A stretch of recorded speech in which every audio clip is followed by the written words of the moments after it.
La matanza de Tlatelolco, tragedia en la Plaza de las Tres Culturas. La matanza de Tlatelolco 1968.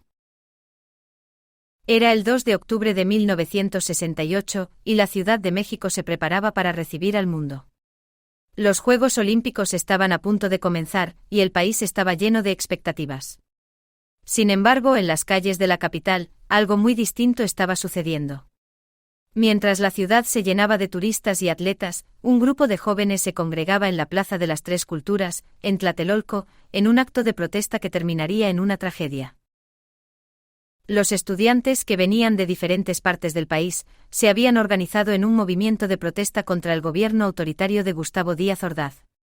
El país vivía en un clima de represión, donde las libertades políticas y sociales eran limitadas. La gente estaba cansada de la violencia, de la falta de democracia y de la desigualdad. La situación se agravaba cada vez más y los estudiantes, quienes habían tomado la delantera en exigir cambios, comenzaron a exigir la liberación de los presos políticos, el fin de la represión y una mayor apertura política. La tensión aumentaba conforme se acercaba la fecha de los Juegos Olímpicos, un evento internacional al que México no quería que llegara con la sombra de la protesta estudiantil. El gobierno de Díaz Ordaz temía que las manifestaciones empañaran la imagen del país ante el mundo, por lo que decidió tomar medidas drásticas. Esa tarde de octubre los estudiantes se reunieron en la Plaza de las Tres Culturas, un lugar cargado de historia, donde se fusionaban las ruinas de Tlatelolco, la plaza moderna y la presencia de las fuerzas del orden. Lo que parecía ser una manifestación pacífica se tornó en una masacre. Las versiones varían, pero los testimonios de sobrevivientes y los reportes indican que en el momento en que los estudiantes se encontraban reunidos, una gran cantidad de soldados, policías y francotiradores rodearon la plaza. De repente las balas comenzaron a volar. El ejército, fuertemente armado, abrió fuego contra los manifestantes.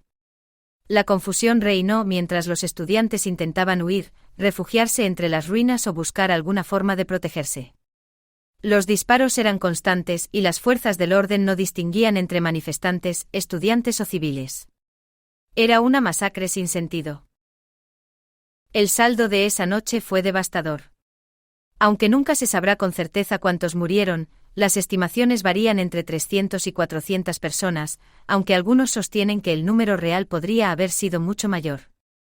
Decenas de personas fueron heridas, muchas de ellas de gravedad, y otras fueron arrestadas, desaparecidas o torturadas. La represión fue feroz y despiadada. El gobierno trató de silenciar el suceso, censurando la información en los medios de comunicación y creando una cortina de humo sobre lo ocurrido. Sin embargo, el eco de la tragedia se extendió rápidamente, tanto dentro como fuera de México. En el país, los estudiantes y la sociedad civil comenzaron a cuestionar aún más el régimen de Díaz Ordaz, mientras que a nivel internacional, la noticia de la masacre conmocionó al mundo. La matanza de Tlatelolco marcó un parteaguas en la historia de México. Fue un recordatorio brutal de los costos de la represión, y los estudiantes que murieron esa noche se convirtieron en mártires de la lucha por la democracia y la justicia social. La masacre también dejó una cicatriz profunda en la memoria colectiva del país, que aún resuena hoy en día, especialmente cuando se recuerda a aquellos valientes jóvenes que soñaban con un México más libre y justo. Años después, Tlatelolco se convirtió en un símbolo de resistencia. En la Plaza de las Tres Culturas, se erige un monumento en honor a las víctimas de la masacre, recordando a todos que a pesar de la violencia y la represión, la lucha por la democracia y la justicia nunca se olvida.